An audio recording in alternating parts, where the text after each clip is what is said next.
يا الله، كيف يحتمل الإنسان فراق أمه التي تلقته نطفة لا ترى، وتشكل في أحشائها خلية خلية، وتكون عظمه من دمها، ونبت لحمه من حلو لبنها. أمك التي لا يلد لها طعام ولا يهنأ لها مقام حتى تراك ملء السمع والبصر. كم آثرتك على نفسها مع الخصاصة، كم سهرت لتنام، كم جاعت لتشبع، وكم شقت لتسعد أنت.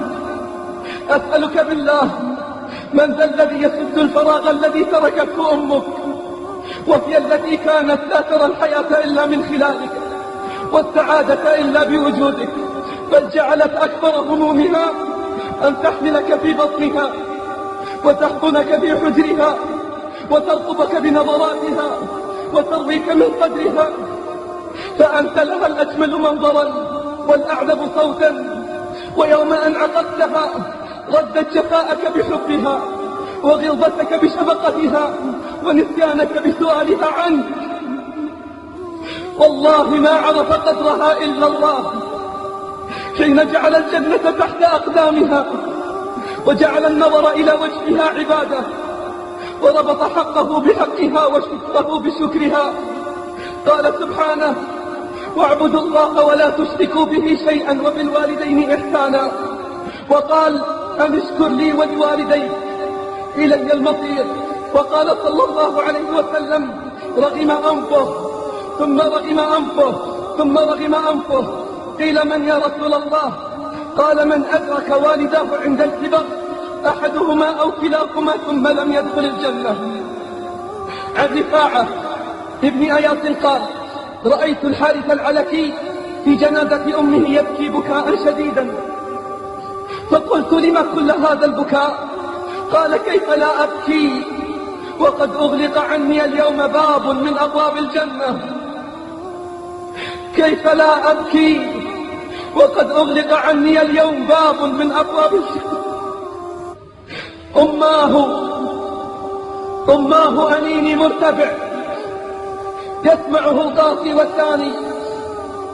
أماه ذكرتك غائبة فتئمت زماني ومكاني، أعياني رسمك في ذهني وجها يستجمع أحزاني.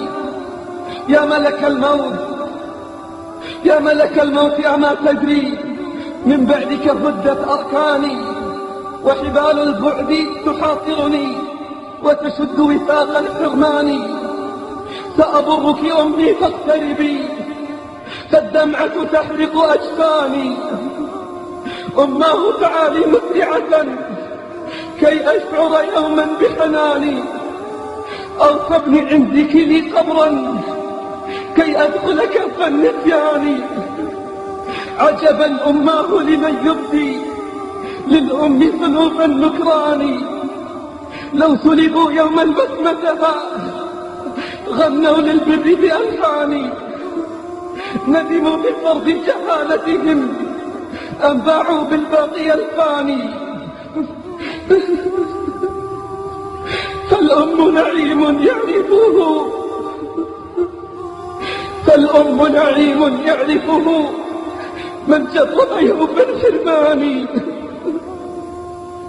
عن ابن بريدة عن أبيه أن النبي صلى الله عليه وسلم لما قدم مكة أتى رسم قبر فجلس إليه فجعل يخاطب، ثم قام مستعبرا. فقلنا: يا رسول الله، إنا رأينا ما صنعت. قال: إني استأذنت